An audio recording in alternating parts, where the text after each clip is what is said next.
नमस्कार, कनेक्टिफाई न्यूज़ में आपका स्वागत है और हम हाजिर हैं एक नई अपडेट के साथ। अफगानिस्तान में तालिबानी राज को लेकर दुनिया के माथे पर शिकन है। जिस तरह की तस्वीरें अफगानिस्तान से आ रही हैं वो डराने वाली हैं। इन सब के बीच अब ये सवाल है कि क्या ऐसे हालातों को रोका जा सकता है और क्या नया तालिबान पुराने तालिबान से अलग है या सिर्फ अलग दिखने का दिखावा कर रहा है। पूरी दुनिया मौन होकर देखती रह गई और अफगानिस्तान पूरी तरह से तालिबान के हाथ में चला गया। कभी रूस के समर्थन से चल रहे ज़हीर शाह के शासन में आधुनिकता की ओर बढ़ रहा अफगानिस्तान 1990 के दशक में तालिबान के मध्ययुगीन शासन को भी देख चुका है। इसके बाद 11 सितंबर 2001 को हुए हमले के बाद अमेरिकी और नाटो देशों की सेनाओं ने तालिबान के शासन से मुक्ति दिलाई। तो 20 साल में अपने पैरों पर खड़ा होना मुल्क सीख ही रहा था कि तालिबान ने फिर सिर उठा लिया। इसी अप्रैल में अमेरिका ने ऐलान किया कि सितंबर तक उसके सैनिक लौट जाएंगे। इसके बाद तालिबान ने हमला तेज किया और आज नतीजा सबके सामने है। जहां जहां तालिबान का कब्जा होता गया वहां फिर वही शरिया कानून, कोड़े मारने की सज़ा, सड़कों पर कत्लेआम और दाढ़ी बढ़ाने, संगीत सुनने, महिलाओं पर पाबंदियों जैसे मध्ययुगीन फरमानों का दौर लौटता गया।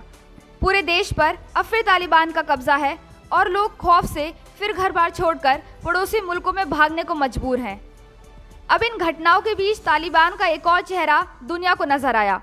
अफगानिस्तान पर दोबारा नियंत्रण हासिल करने के बाद तालिबान का पहला संवाददाता सम्मेलन काबुल में आयोजित हुआ। तालिबान के प्रवक्ता जबीहुल्लाह मुजाहिद ने मीडिया को संबोधित करते हुए तालिबान का वो उदार चेहरा दिखाया जो 1996 से 2001 वाले तालिबान से बिल्कुल अलग था। प्रेस कॉन्फ्रेंस में उन्होंने कहा कि हम अंतर्राष्ट्रीय समुदायों को भरोसा दिलाना चाहते हैं कि उनके साथ कोई भेदभाव नहीं किया जाएगा। हम ये तय करेंगे कि अफगानिस्तान अब संघर्ष का मैदान नहीं रह गया है। हमने उन सभी को माफ़ कर दिया है जिन्होंने हमारे खिलाफ लड़ाइयाँ लड़ी। अब हमारी दुश्मनी खत्म हो गई है। हम शरिया व्यवस्था के तहत महिलाओं के हक तय करने को प्रतिबद्ध हैं।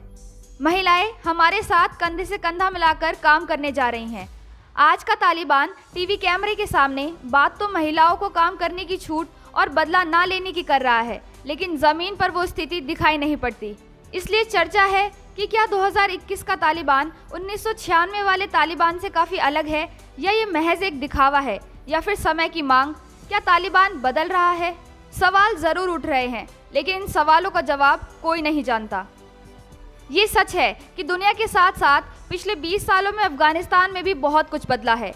वर्ल्ड बैंक की रिपोर्ट के मुताबिक 2001 तक प्राइमरी स्कूल में लड़कियां पढ़ने नहीं जाया करती थी। उस वक्त केवल 10 लाख लड़के अफगानिस्तान में प्राइमरी शिक्षा के लिए स्कूल जाया करते थे, लेकिन 2012 की वर्ल्ड बैंक की रिपोर्ट कहती है कि अफगानिस्तान में 80 लाख बच्चे प्राइमरी स्कूल जा रहे हैं, जिसमें से तकरीबन 30 लाख लड़कियां थी। हालांकि सच ये भी है कि इसमें से कई लड़कियां सेकेंडरी स्कूल तक नहीं पहुंच पाती थी और पढ़ाई बीच में ही छोड़ देती हैं। एक सच्चाई ये भी है कि 52% लड़कियों की शादी 20 साल की उम्र तक हो जाती है।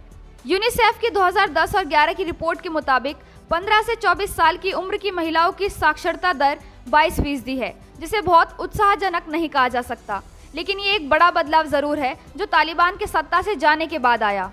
सेंट्रल स्टैटिस्टिक्स ऑर्गेनाइजेशन की 2009 की रिपोर्ट कहती है कि कामकाज में महिलाओं को पुरुषों के मुकाबले ज़्यादा प्राथमिकता दी जा रही है और 2020 तक अगर ऐसे ही चलता रहा तो 40% महिलाएं नौकरी कर रही होंगी। हाल ही में हाथ में तालिबान के विरोध का पोस्टर लिए महिलाओं की तस्वीरें सोशल मीडिया पर खूब वायरल हुई। लोग तस्वीर को शेयर करते हुए उन निडर महिलाओं के साहस की खूब तारीफ कर रहे थे। एक्सपर्ट्स की माने तो 21वीं सदी में मानवाधिकार, महिलाओं के अधिकार, लिंग समानता जैसे मुद्दे पश्चिमी देशों के गंभीर मुद्दे हैं। तो वहीं तालिबान को सत्ता में बने रहने के लिए पश्चिम के देशों की स्वीकार्यता चाहिए होगी। उनसे आर्थिक और तकनीकी मदद जैसी चीज़ें चाहिए होंगी।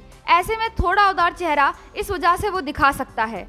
अब कई अफगानिस्तानियों को इस बात का डर है कि तालिबान के आने से देश में बर्बर शासन लौट आएगा, जैसा कि उसके पिछले शासन में देखा गया था। वहां से आ रही तस्वीरें दुनिया और अफगानिस्तान के जहन में फिर से 1996 के क्रूर तालिबान की छवि को ही ताज़ा कर रही हैं। अफगानिस्तान पर तालिबान के इस नए शासन के कुछ दिन गुजर जाने के बाद ही उसके चेहरे पर कुछ ठोस तौर पर कहा जा सकता है। सरकार कैसे काम करती है, क्या वो सऊदी अरब जैसा बनते हैं या यूएई की तरह बनते हैं या अपना अलग रास्ता चुनते हैं, ये सब देखने वाली बात होगी। इस वक्त केवल ये आशा की जा सकती है कि 20 सालों में अफगानिस्तान की तरह ही वो भी कुछ बदले हों। तो आज की अपडेट में बस इतना ही। ऐसी ही और अपडेट्स पाने के लिए आप बने रहिए हमारे साथ कनेक्टिफाई न्यूज़ पर, और जाने से पहले चैनल को लाइक, सब्सक्राइब और शेयर करना ना भूलें।